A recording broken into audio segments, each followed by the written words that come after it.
नमस्कार दोस्तों, मैं विनय दुबे मुंबई से। कल मैंने एक फ़ोटो ट्विटर पे डाली। मैं किसी के साथ नाश्ता कर रहा था। उस नाश्ते के दौरान मेरे एक मित्र ने वो फ़ोटो खींच ली, मुझे पसंद आई और ट्विटर पे मैंने वो शेयर कर दी। उसके बाद लगातार ट्विटर हैंडल पर उस फ़ोटो के नीचे बहुत ही भयंकर कमेंट आने लगे। ये वो कमेंट थे जो लोगों की सोच को दर्शाती है। उसमें लिखा हुआ था कि विनय दुबे का ये जहरीला चेहरा देखिए, विनय दुबे बहुत जल्द एनडीए और भाजपा का हिस्सा बनने जा रहे हैं। विनय दुबे ने की जो खाकी चड्डी है वो दिखने लग गई है। विनय दुबे भी अंदर से संगी ही है। देखिए जहरीले विनय दुबे को जो आस्तीन में छिपा हुआ सांप है। इस तरह के कमेंट उस फोटो को देखकर लोग लिखने लग गए थे। दरअसल वो फोटो जिसके साथ मैं नाश्ता कर रहा था वो उत्तर प्रदेश की राजनीति के सबसे विवादित चेहरे ओम प्रकाश राजभर जी के साथ था। राजभर जी मेरे पुराने मित्र हैं। जब वो संघर्ष कर रहे थे उस समय भी मैं उनके साथ ऐसे ही बैठकर नाश्ता किया करता था। उसकी पुरानी तस्वीरें आपको मेरे सोशल मीडिया हैंडल्स पर मिल जाएंगी। फोटो की बात है तो अखिलेश यादव जी के साथ भी मेरी फोटो है। बहुत सारे ऐसे लीडर हैं, बहुत सारे ऐसे अलग अलग पार्टियों के नेता हैं जिनके साथ हम जैसे सामाजिक कार्यकर्ताओं को बैठना पड़ता है। दरअसल हम ये समझने की कोशिश कर रहे हैं कि जो घटनाक्रम हो रही है उसमें क्या वास्तविकता है और असलियत कितनी सटीक है, ताकि वो विश्लेषण, वो जानकारी हम आप लोगों तक पहुंचा सके जो कोई भी न्यूज़ चैनल या सोशल मीडिया नहीं दिखाता। दरअसल मैं लखनऊ में था। इसकी सूचना ओम प्रकाश राजभर को मिल चुकी थी। उन्होंने मुझे सुबह 7 बजे मैसेज किया कि आप लखनऊ हैं, मैं नाश्ते पर आपका इंतज़ार कर रहा हूं। अपने पुराने मित्र के इस आमंत्रण पर मैं ना नहीं कर सका और मैं सुबह 8 बजे उनके घर पहुँच गया। वहाँ पर नाश्ता हुआ और करीबन 2 घंटे तक विभिन्न मुद्दों को लेकर चर्चा हुई। उसमें सबसे प्रमुखता से जो बात रखी गई कि आखिर एनडीए में यानी कि भारतीय जनता पार्टी के साथ जाने में ऐसी क्या मजबूरी हो गई। दरअसल हालातों को तो मैं जानता ही था, लेकिन मैं उनके मुंह से सुनना चाहता था। एक अच्छे दोस्त के तौर पर ओम प्रकाश राजभर जी भी कोई भी बात मुझसे नहीं छुपाते। उन्होंने वो सारी आंतरिक बातें मेरे सामने रख दी और मुझे कहीं ना कहीं ये लगने लगा कि नहीं, इनका जो डिसीजन है भारतीय जनता पार्टी के साथ जाने का वो सही भी है। अगर ये विश्लेषण आप पूरा देखेंगे तो आपको भी समझ में आ जाएगा कि अगर आप भी ओम प्रकाश राजभर की जगह होते तो शायद आपका भी यही निर्णय होता। लेकिन ओम प्रकाश राजभर के आज भारतीय जनता पार्टी ज्वाइन करने से पहले आपको इनका इतिहास जानना बेहद ज़रूरी है, क्योंकि भारतीय जनता पार्टी से जुड़ने से पहले इनका जो राजनीतिक संघर्ष है करीबन 20 साल का रहा है। 60 साल के इस राजनेता के जो संघर्ष की कहानी है उसको मैंने बहुत करीब से देखा है। मैं उस दौर की बात बता रहा हूं जब सलमान खुर्शीद जी कांग्रेस के उत्तर प्रदेश के अध्यक्ष हुआ करते थे। उस समय ओम प्रकाश राजभर एक कांग्रेस के कार्यकर्ता थे। उस कार्यकर्ता के तौर पर भी मैंने उनका संघर्ष देखा है। पूर्वांचल का इलाका हो, आजमगढ़, मऊ, बलिया और गाजीपुर, बनारस, ये वो क्षेत्र था जब साइकिल से ओम प्रकाश राजभर जी घर घर, गांव गांव जाकर लोगों को कांग्रेस से जोड़ने के लिए मेहनत करते थे। छोटे टिकट पर जनरल कोच में चलकर वो लगातार ट्रेनों से एक जिले से दूसरे जिले यात्रा करते थे। वहाँ पर कभी पैदल, कभी ऑटो में बैठकर लोगों को कांग्रेस से जोड़ने का उन्होंने काम किया। लेकिन कांग्रेस में एक कद्दावर कार्यकर्ता का क्या हश्र होता है ये देश जानता है। लॉबी में काम करना, नेताओं के अड़ुए सहलाना, अगर किसी कार्यकर्ता की ये खूबी है तो उसको बहुत जल्द ऊंचाइयाँ मिलती हैं। लेकिन अगर आप काम करते हैं, मेहनत करते हैं, पसीना और पार्टी में खून बहाते हैं, अपने पार्टी को आगे बढ़ाने के लिए दिन रात एक कर देते हैं, तो आपका भी कोई इज्जत पार्टी में नहीं होता। ये कांग्रेस की विरासत और नियम रहा था। जिस समय कांग्रेस के अंदर ओम प्रकाश राजभर मेहनत कर रहे थे, उनके कार्यों की तपन इतनी थी कि बहन मायावती की नज़र उन पे पड़ी। बहन मायावती जी ने उनको बुलाया और ऑफर किया कि आप बहुजन समाज पार्टी से जुड़े, पिछड़ों के लिए काम करें, आपकी मेहनत को हम संभालेंगे और सराहेंगे। यही कारण था कि बसपा के अंदर मायावती के संरक्षण में ओम प्रकाश राजभर जी ने भी एक कार्यकर्ता के तौर पर काम किया। एक मजबूत कैडर के तौर पर बसपा को प्रदेश के कोने कोने तक पहुंचाया और इसके बदले में मायावती जी ने भी उन्हें बड़े बड़े पदों पर आसीन किया। लेकिन एक राजनीतिक इच्छा उनके दिल में हमेशा पल रही थी। हर जगह काम करने के बाद वहाँ के जो स्थानिक लोग हैं, उनके कार्यकर्ता, उनके जो वोटर हैं, उनकी समस्याओं को कभी कभी पार्टियाँ नज़रअंदाज कर देती थी। ये बातें ओम प्रकाश राजभर को चुभती थी कि ऐसा क्या किया जाए कि हम निर्णायक स्थिति में रहें। मतलब ओम प्रकाश राजभर अगर किसी कार्य को करना चाहें तो उसमें कोई रोक टोक, कोई रुकावट ना हो। इसको देखते हुए उन्हें समझ में आ गया था कि किसी भी पार्टी के अंदर काम करने से अच्छा है अपनी खुद की पार्टी बनाई जाए, क्योंकि मेहनत करना वो जानते थे, कैडर उनके पास था, लोगों से संपर्क उनका होता था, तो उन्हें लगा कि अब समय आ गया है कि हम एक राजनीतिक दल पर काम कर अपने आप को स्थापित करें और लोगों की समस्याओं को हल कर सकें। इसी को देखते हुए 1990 के दशक में उन्होंने एक राजनीतिक दल का स्थापना किया। उसका नाम था भारतीय समाज पार्टी। जी हाँ, आपने सही सुना, भारतीय समाज पार्टी उनकी पहली राजनीतिक दल थी जिसको लेकर उन्होंने बार बार काम किया। लेकिन उस समय जातिगत जो राजनीति थी वो चरम पे थी। बहुजन समाजवादी पार्टी पिछड़ों और दलितों की सबसे बड़ी पार्टी थी। भारतीय जनता पार्टी राजपूतों और सवर्णों की पार्टी थी, ब्राह्मणों की पार्टी थी, ऐसा दिखाया जाता था। उन्हें लगा कि अगर भारतीय समाज पार्टी जो कि सर्व समाज के लिए काम कर रही है, उसकी जो मेहनत है वो पानी फिरता दिख रहा है, क्योंकि राजनीतिक जो जातिगत जो राजनीति है वो हावी है। उसको देखते हुए उन्होंने लगा कि हमारे राजभर समाज और अन्य पिछड़े समाज के लिए कोई काम नहीं कर रहा, केवल वोटों की राजनीति हो रही है। इसको देखते हुए सन 2002 में ओम प्रकाश राजभर जी ने अपनी भारतीय समाज पार्टी का नाम बदलकर सुहेलदेव भारतीय समाज पार्टी कर दिया, जिसे आप सुभाषपा के नाम से आज जानते हैं। दरअसल राजभरों के लिए बात करना, काम करना और उनके लिए हक के लिए लड़ना ओम प्रकाश राजभर ने अपने जीवन का उद्देश्य बना लिया। गांव-गांव गए, लोगों को जोड़ा और एक मुकाम 15 साल की मेहनत के बाद आया कि केंद्र में बैठे अमित शाह और नरेंद्र मोदी को गाजीपुर में मेहनत कर रहा हुआ एक इंसान दिख गया। उन्हें लगा कि अगर ओम प्रकाश राजभर को जोड़ा जाए तो शायद पूर्वांचल का जो राजभर और अन्य पिछड़ा जो वर्ग का वोट बैंक है वो हमारे साथ जुड़ जाएगा। एक राजनीतिक प्रयोग किया गया। 2016 में ओम प्रकाश राजभर को दिल्ली बुलाया गया। अमित शाह ने उनके सामने प्रपोजल रखा कि इस विधानसभा चुनाव उत्तर प्रदेश 2017 में आप हमारा साथ दीजिए, उसके बदले में अगर हम सफल होते हैं तो आपको भी उतना ही सम्मान पार्टी में गठबंधन के धर्म के तौर पर दिया जाएगा। ओम प्रकाश राजभर को एक बड़ा प्लेटफॉर्म मिल गया, वो राजी हो गए। पूर्वांचल में भारतीय जनता पार्टी बहुत कम मात्रा में सफल होती रही है, लेकिन ओम प्रकाश राजभर के जुड़ने पर इस बार 2017 के विधानसभा चुनाव में उन्हें प्रचंड सफलता मिली। पिछले से दुगने से ज़्यादा विधानसभा सीटें उन्होंने जीती। उसके साथ जो वोट परसेंटेज था पूर्वांचल में, वो राजभर समाज और अन्य पिछड़े समाज के जुड़ने से वो काफ़ी तेज़ी से ऊपर गया। इसको देखते हुए भारतीय जनता पार्टी भी खुश थी। उन्होंने भी अपना राजनीतिक गठबंधन धर्म निभाया। ओम प्रकाश राजभर को कैबिनेट मिनिस्ट्री दी गई। योगी आदित्यनाथ के मुख्यमंत्री काल में ओम प्रकाश राजभर को पिछड़ा विभाग का कैबिनेट मिनिस्टर बनाया गया और उनके लड़के को राज्य मंत्री दिया गया। लेकिन कैबिनेट मिनिस्टर होते हुए भी योगी आदित्यनाथ से उनकी अनबन चलती रही। दरअसल जब भी कोई फाइल या कोई भी काम वो उनके पास भेजा जाता था तो उनका आरोप था कि मुख्यमंत्री कार्यालय से वो पास नहीं होता था। हालात इस तरह से बिगड़ते गए कि एक कैबिनेट मिनिस्टर को अपने विधानसभा की सड़क के गड्ढों को पाटने के लिए खुद फावड़ा उठाकर उसमें मिट्टी डालना पड़ा। ये वीडियो आप लोगों ने भी सोशल मीडिया पर देखा होगा कि 2018-19 के दौरान ओम प्रकाश राजभर कैबिनेट मिनिस्टर होते हुए बनियान में फावड़ा लेकर अपने विधानसभा की सड़क बनाते हुए दिख रहे थे। हालात खराब होते गए और गठबंधन टूट गया। गठबंधन होते हुए भी, कैबिनेट मिनिस्टर होते हुए भी अपनी जनता का काम वो नहीं करा पा रहे थे। बार बार जनता का दबाव उनके ऊपर था कि आपको मंत्री इसीलिए बनाया गया कि आप अपने समाज के लिए काम करें, लेकिन वो ये नहीं बता पा रहे थे कि जिस पार्टी के लिए उन्होंने काम किया, मेहनत किया, जिस पार्टी की सत्ता उन्होंने बनाई, वही पार्टी इनका सहयोग नहीं कर रही है, जिससे आहत होकर उन्होंने कैबिनेट पद से इस्तीफा दे दिया। उन्हें मालूम था कि जिस तरह से मैं सड़क पर, ज़मीन पर उतर कर काम करता हूँ, एक दिन वो मुकाम हासिल हो जाएगा जिसके लिए मैं लगातार मेहनत कर रहा हूँ। ये लगातार 2 सालों तक मेहनत करते रहे। उसके बाद चुनाव आया 2022 का। जुलाई 2021 का महीना था। मैं लखनऊ यात्रा पे था। रात्रि डिनर के दौरान मैंने जब उनसे पूछा कि राजभर जी आगे का क्या हो सकता है, तो उनका ये कहना था कि भाजपा को रोकना आसान नहीं होगा जब तक पूरा विपक्ष एकजुट होकर न लड़े। तो मैंने उनसे कहा कि क्यों ना आप समाजवादी पार्टी अखिलेश यादव से बात करें और एक महागठबंधन की तैयारी करें। उनका ये कहना था कि मैं एक पार्टी का राष्ट्रीय अध्यक्ष हूँ, मैं किसी के सामने गठबंधन की भीख नहीं मांग सकता। मुझे लगा कि अगर आपकी तरफ से मैं बात करूँ तो क्या आप बैठेंगे।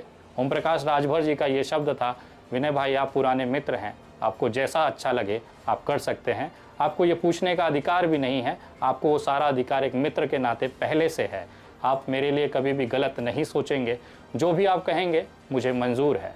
उसके बाद मैं मुंबई पहुंचता हूं और समाजवादी पार्टी के महाराष्ट्र के प्रदेश अध्यक्ष अबू आसिम आज़मी के सामने ये मैं बात रखता हूं कि क्या ओम प्रकाश राजभर को समाजवादी पार्टी से गठबंधन कराया जा सकता है।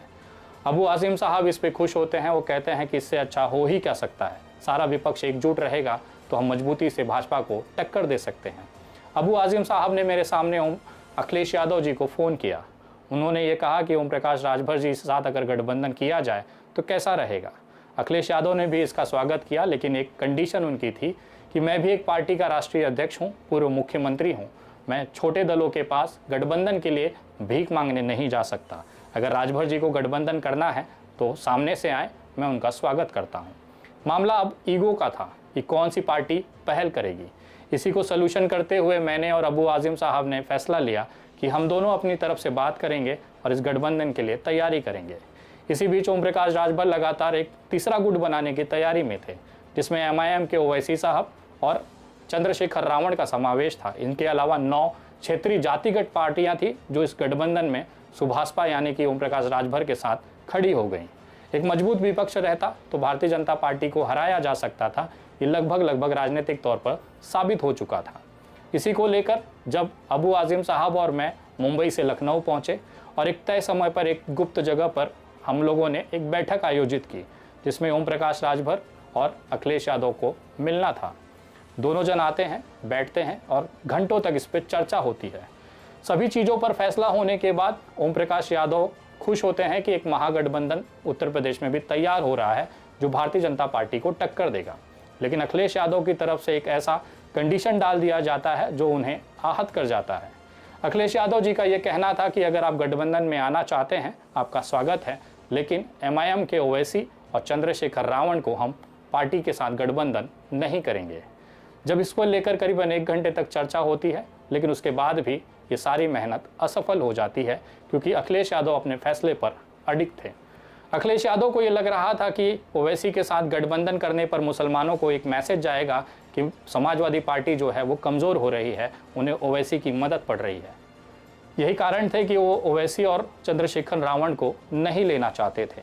लेकिन राजभर जी ने उन्हें बहुत निवेदन किया कि वो सारे हमारे गठबंधन के सदस्य हैं। इसके बाद ओम प्रकाश राजभर ने उनसे कहा कि मैं उन दोनों से बात करता हूँ, क्या फैसला होगा आपको बताया जाएगा। उस बैठक के बाद सभी अपने घर चले जाते हैं। मैं राजभर जी के साथ ही उनके घर आता हूँ। वो कहते हैं, विनय ये बहुत गंभीर विषय है। ओम प्रकाश राजभर ने MIM के ओवैसी और चंद्रशेखर रावण को वचन दिया था कि हम साथ लड़ेंगे। उसके 2 दिन बाद ओवैसी साहब का लखनऊ दौरा होता है। चंद्रशेखर रावण को भी वो बुलाते हैं और इस विषय से उन्हें अवगत कराते हैं कि समाजवादी पार्टी के साथ गठबंधन के लिए हम तैयार हैं, लेकिन कंडीशन उनकी ये है। इसको देखने के बाद ओवैसी और चंद्रशेखर रावण अलग हो जाते हैं। अब ओम प्रकाश राजभर जी के पास केवल एक रास्ता था कि समाजवादी का जो ऑफर है उसे मान लिया जाए। इसके बाद ओम प्रकाश राजभर और समाजवादी पार्टी का गठबंधन अनाउंस हो जाता है। ओम प्रकाश राजभर के जुड़ने से समाजवादी पार्टी पूर्वांचल में मजबूत हो जाती है। आजमगढ़, मऊ, बलिया, गाजीपुर और वाराणसी का जो क्षेत्र है वो राजभरों और अन्य पिछड़े दलों का बाहुल्य इलाका है, जहां पर राजभर की मजबूत पैठ है। करीबन 25 विधानसभा और 15 से ज़्यादा लोकसभा ऐसी सीटें हैं जहां पर राजभर वोट बैंक निर्णायक भूमिका में होता है। ये बात अखिलेश यादव जानते थे। यही कारण था कि ये गठबंधन उन्होंने उस समय कर लिया। लेकिन जब कुछ महीने बीते तो उन्हें ये चिंता होने लगी कि पूर्वांचल और मध्य में तो हम मजबूत हैं, लेकिन पश्चिम उत्तर प्रदेश में हमें एक ऐसा गठबंधन चाहिए जो हमें वहाँ पर मजबूत कर सके, ताकि भारतीय जनता पार्टी को हराकर यहाँ पर सत्ता परिवर्तन किया जा सके। ओम प्रकाश राजभर ने कहा कि मेरे करीबी मित्र हैं जयंत चौधरी, जिसको लेकर मैं इस गठबंधन की बात उनसे कर सकता हूँ। अखिलेश यादव ने सहमति जाहिर की। उसके बाद 1 महीने तक ओम प्रकाश राजभर और जयंत चौधरी की मुलाकात होती रही। ये हालात थे कि ओम प्रकाश राजभर के निवेदन के बाद जयंत चौधरी लखनऊ आते हैं और अखिलेश यादव के साथ बैठने के लिए मान जाते हैं। बहुत दिनों के मंथन के बाद आखिर अखिलेश यादव और जयंत चौधरी गठबंधन के लिए तैयार हो जाते हैं। उसके बाद जयंत चौधरी, अखिलेश यादव और ओम प्रकाश राजभर, इनका गठबंधन तय होता है। इसी बीच में ओम प्रकाश राजभर एक निवेदन अखिलेश यादव से कहते हैं कि शिवपाल यादव को भी उनको साथ लाना चाहिए। इसको लेकर अखिलेश यादव ये कहते हैं कि कौन पहल करेगा। वो चाचा अपने मन से पार्टी अलग कर चुके हैं, उनकी अलग राजनीति का स्तर है, मैं कैसे उनके सामने जाकर ये चीज़ें कर सकता हूँ। फिर से ओम प्रकाश राजभर सक्रिय होते हैं और शिवपाल यादव जी के साथ बैठक कर उन्हें मनाते हैं कि वापस से वो समाजवादी पार्टी में आ जाएं। और उसके बाद क्या हुआ पूरे देश ने देखा। अखिलेश यादव, शिवपाल यादव, जयंत चौधरी और ओम प्रकाश राजभर की ये जो चौकड़ी थी, ये लगातार विधानसभा में हावी होती गई। लेकिन जब फाइनल चुनाव आने थे, यानी कि 2022 का विधानसभा था, उससे पहले अखिलेश यादव, जयंत चौधरी और ओम प्रकाश राजभर में यह तय होता है कि अगर वो सत्ता में आएंगे तो किसके हिस्से में क्या जाएगा, और अगर विपक्ष में बैठेंगे तो किसके हिस्से में क्या जाएगा। एक सबसे बड़े विपक्ष की भूमिका के तौर पर 110 से ज़्यादा सीटों के साथ ये गठबंधन विपक्ष की भूमिका में जीत के आता है। जब वादा किया हुआ चीज़ निभाने का बारी आता है तो अखिलेश यादव ने यह तय किया था कि हमारे पास 4 राज्यसभा की सीटें होंगी, जिसमें से एक जयंत चौधरी, एक ओम प्रकाश राजभर और एक समाजवादी पार्टी को जाएगा, जबकि चौथा सीट जो है वो यादव परिवार के किसी सदस्य के लिए होगा। ये बातें पहले ही चुनाव से पहले तय हो चुकी थी, लेकिन जब राज्यसभा के चुनाव आते हैं तो उस समय जयंत चौधरी के साथ तो ये चीज़ हो जाती है कि उन्हें राज्यसभा भेज दिया जाता है, क्योंकि गठबंधन से पहले ये वादा किया गया था। लेकिन ओम प्रकाश राजभर के साथ यहाँ पर धोखा हो जाता है। उन्हें ये बताया जाता है कि आजम खान अभी जेल से आए हैं और उन्हें जेल से छुड़ाने में सबसे बड़ी भूमिका कपिल सिब्बल की रही है। कपिल सिब्बल भी कांग्रेस से इस्तीफा देकर निर्दलीय के तौर पर आजम खान के कहने पर समाजवादी पार्टी से राज्यसभा जाना चाहते हैं। इसको लेकर अखिलेश यादव की मजबूरी दिख रही थी, क्योंकि विधानसभा के बाद मुसलमानों के अंदर एक गुस्सा था, जिसको काबू करने के लिए, बैलेंस करने के लिए एक मुस्लिम चेहरे को समाजवादी से राज्यसभा भेजना बहुत ज़रूरी था। ये सारा समीकरण ओम प्रकाश राजभर के विपरीत जा रहा था। उस समय उनकी नाराज़गी एक हद तक सही भी है, क्योंकि गठबंधन से पहले अखिलेश यादव ने उनसे ये वादा किया था कि चुनाव के बाद राज्यसभा की एक सीट ओम प्रकाश राजभर को भी दी जाएगी। यहाँ पर विफल होने के बाद अखिलेश यादव ने कहा कि मैं आपसे माफ़ी चाहता हूँ कि राज्यसभा की सीट आपको नहीं दी जा सकती, लेकिन आगामी कुछ दिन के बाद ही एमएलसी के चुनाव हैं, जिसमें एक एमएलसी सीट में गठबंधन धर्म निभाते हुए आपको वहाँ पर मैनेज किया जाएगा। अपने दिल पर पत्थर रखते हुए, अखिलेश यादव की बात को मानते हुए ओम प्रकाश राजभर एमएलसी चुनाव का इंतज़ार करते हैं, लेकिन उनके साथ वही होता है जो राज्यसभा चुनाव के दौरान हुआ। चुनाव के आखिरी दिन तक ओम प्रकाश राजभर को अंधेरे में रखा गया। अखिलेश यादव ने उनसे कहा था कि आपको एमएलसी दी जाएगी और बहुत जल्द आपको निर्णय किया जाएगा, लेकिन अचानक से एमएलसी के उम्मीदवार घोषित कर दिए जाते हैं, जिसमें कि सुभाषपा के लिए कोई भी सीट नहीं थी। दूसरी बार अखिलेश यादव की तरफ से उन्हें धोखा मिलता है। ये चीज़ उन्हें आहत कर जाती है। उसके बावजूद भी वो कहते हैं मैं गठबंधन धर्म में हूँ और मैं उसे निभाऊंगा। समाजवादी पार्टी की तरफ से जब राजभर को धोखा दिया गया तो उसके बाद में उनसे मुलाकात किया।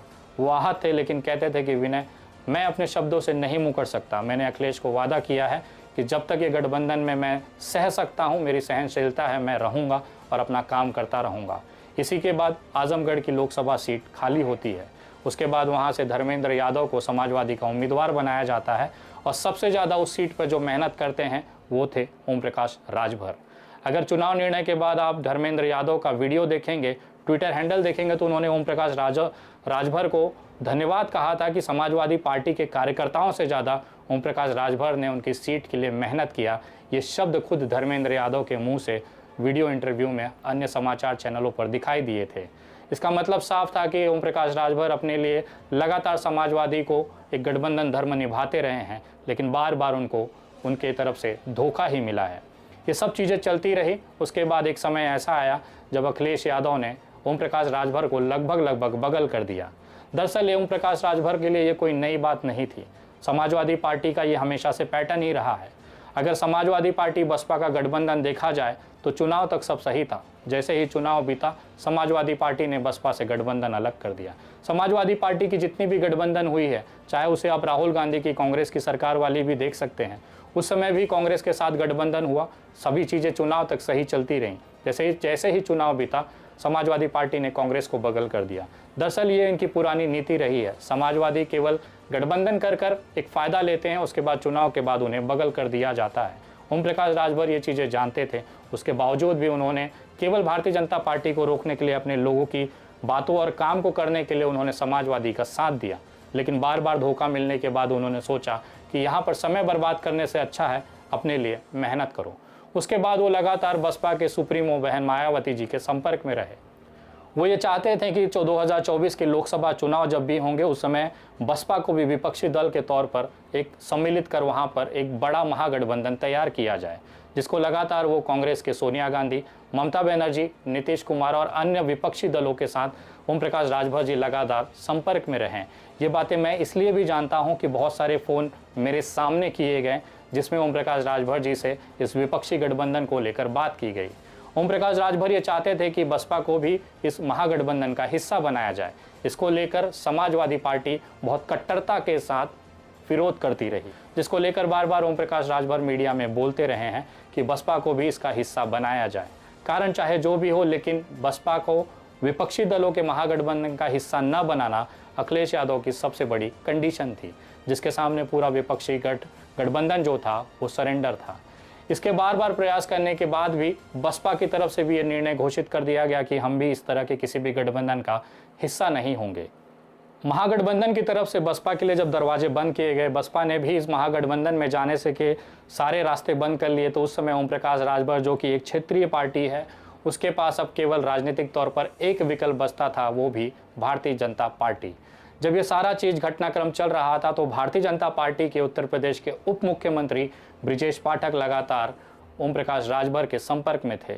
बहुत कम लोग जानते हैं कि सरकार और राजनीति से उठकर ओम प्रकाश राजभर और ब्रिजेश पाठक का एक दोस्ती और एक याराना रहा है। वो दोनों कट्टर दोस्त रहे हैं। राजनीति में बाद में पार्टियां बनी हैं, लेकिन एक व्यक्तिगत तौर पर, पारिवारिक तौर पर उनके रिलेशन, उनके संबंध बहुत ही अच्छे रहे हैं। ब्रिजेश पाठक बार बार ये कहते थे कि मैं आपको एनडीए का हिस्सा बनाना चाहता हूं, लेकिन ओम प्रकाश राजभर का दिल इसके लिए गवारा नहीं करता था। वो चाहते थे कि वो विपक्ष में एक कट्टर विपक्ष, एक मजबूत विपक्ष के तौर पर बात कर सकें, क्योंकि सत्ता में रहकर वो खुलकर नहीं बोल पाएंगे। लेकिन अब सारे जो राजनीतिक गठबंधन और सारी जो विपक्ष के जो रास्ते थे वो बंद हो चुके थे। ब्रिजेश पाठक इन्हें अमित शाह के पास ले गए, वहाँ पर बैठकर एनडीए में गठबंधन के लिए तैयारी हुई। नरेंद्र मोदी जी ने व्यक्तिगत तौर पर ओम प्रकाश राजभर को फ़ोन किया और उन्हें गठबंधन में आमंत्रित किया और कहा कि आप जेपी नड्डा से मिल लीजिए, सारी बातें तय हो चुकी हैं। 2024 के लोकसभा चुनाव में आप हमें मदद करिए, 2027 में हम आपके लिए कुछ सोचेंगे। इसको लेकर जब चीज़ें साफ होती रही, क्योंकि ओम प्रकाश राजभर के पास समाजवादी पार्टी से ना राज्यसभा मिला, ना एमएलसी मिला, उसके बाद लगातार उनके साथ जो उपेक्षाएं की गई, उनको बगल किया गया, ये उन्हें आहत कर रहा था। जो महागठबंधन 2024 के विपक्षी दलों द्वारा बनाया जा रहा था, उसमें भी ओम प्रकाश राजभर को नज़रअंदाज किया गया। बसपा ने भी लगभग ये तय कर लिया था कि वो इंडिपेंडेंट तौर पर चुनाव लड़ेगी या किसके साथ गठबंधन करेगी, अब वो सोचेंगे। लेकिन जो ये विपक्षियों का महागठबंधन है, इसमें वो कतई नहीं जाएंगे। जब सारे रास्ते बंद हो गए तो ओम प्रकाश राजभर, जो कि खुद एक राष्ट्रीय अध्यक्ष हैं, एक पार्टी चलाते हैं, बहुत सारे कार्यकर्ताओं की जिम्मेदारी उनके ऊपर है, उनके जो मतदाता हैं उनका भविष्य, उनकी जिम्मेदारियाँ उनके ऊपर हैं। तो उनके सामने केवल एकमात्र विकल्प था जो कि एनडीए में जाना बचा हुआ था, उस रास्ते पर वो चल निकले। जब कल मैं उनसे बात कर रहा था तो उन्होंने मुझसे कहा कि विनय जी, आप महागठबंधन का विकल्प ले आइए, मैं आज भी उनके साथ जाने के लिए तैयार हूं। लेकिन मेरी खुद सभी विपक्षी दलों से बात हुई है, उनका ये कहना है कि अखिलेश यादव नहीं चाहते हैं कि उत्तर प्रदेश की राजनीति में बसपा और सुभाषपा महागठबंधन का हिस्सा बने हैं। ये सारी परिस्थितियाँ थी जो मजबूर कर देती हैं ओम प्रकाश राजभर को एनडीए की तरफ जाने के लिए। जब मैं नाश्ते पर चर्चा कर रहा था, उस समय उनकी ये पीड़ा निकल के आई कि मैं चाहता तो विपक्ष का चेहरा बनना था, मेहनत करना चाहता था और सत्ता से भारतीय जनता पार्टी को उखाड़ फेंकना था। लेकिन हालात ये हैं कि आज भारतीय जनता पार्टी मेरे बुरे वक्त में मेरा साथ दे रही है, मेरे लिए एक पैर पर खड़ी है। उनके दिल में मेरे लिए जो राजनीतिक एक कीमत है वो उसको समझ रहे हैं, तो मेरे लिए वही सबसे बेहतरीन और सबसे अच्छा अवसर है, इसे मैं खोना नहीं चाहता। जब विपक्षी दलों में मेरी कोई कीमत और कदर नहीं है तो मैं इनके लिए क्यों अपनी जान दूं? आखिर मुझे भी अपने कार्यकर्ताओं को, अपने मतदाताओं को जवाब देना है। ये वो मजबूरियां हैं जिसकी वजह से ओम प्रकाश राजभर आज भारतीय जनता पार्टी के द्वारा प्रमाणित एनडीए का हिस्सा हैं। यही कारण है कि बार बार समाजवादी पार्टी से उपेक्षा के बाद, विपक्षी दलों की उपेक्षा के बाद आखिर एक राजनीतिक दल को यही एकमात्र विकल्प मिलता है कि छोटी पार्टियां बड़ी बनने के लिए कभी भी बड़े दल से गठबंधन करती है। आप भी अगर ओम प्रकाश राजभर की जगह होते तो शायद यही करते। यही कारण है कि उनको लेकर लगातार छींटाकशी की जा रही है, लोगों के ताने उन्हें मिल रहे हैं। लेकिन वास्तविकता ये है कि अगर समाजवादी पार्टी ने उनकी उपेक्षा नहीं की होती, गठबंधन धर्म निभाया होता, तो शायद आज ये नौबत नहीं आती कि ओम प्रकाश राजभर को भाजपा के साथ जाना पड़े। कहीं ना कहीं इसमें विपक्षी दलों की भी कमी है। कहीं ना कहीं उन्होंने एक अच्छा प्रखर और एक विवादित नेता को खोया है, जिसका खामियाजा आने वाले 2024 के लोकसभा चुनाव में पूर्वांचल में खास तौर पर विपक्षी दलों को भुगतना पड़ेगा। ये वीडियो आपको कैसा लगा कमेंट करके ज़रूर बताएं। वीडियो को लगभग हर मोबाइल तक शेयर करें ताकि आपको ग्राउंड रिपोर्ट, जो वास्तविकता है उत्तर प्रदेश में और ओम प्रकाश राजभर के एनडीए का हिस्सा बनने का क्या कारण है, उसकी जानकारी आपको मिल सके। अगली वीडियो बहुत जल्द, तब तक जय हिंद, जय महाराष्ट्र।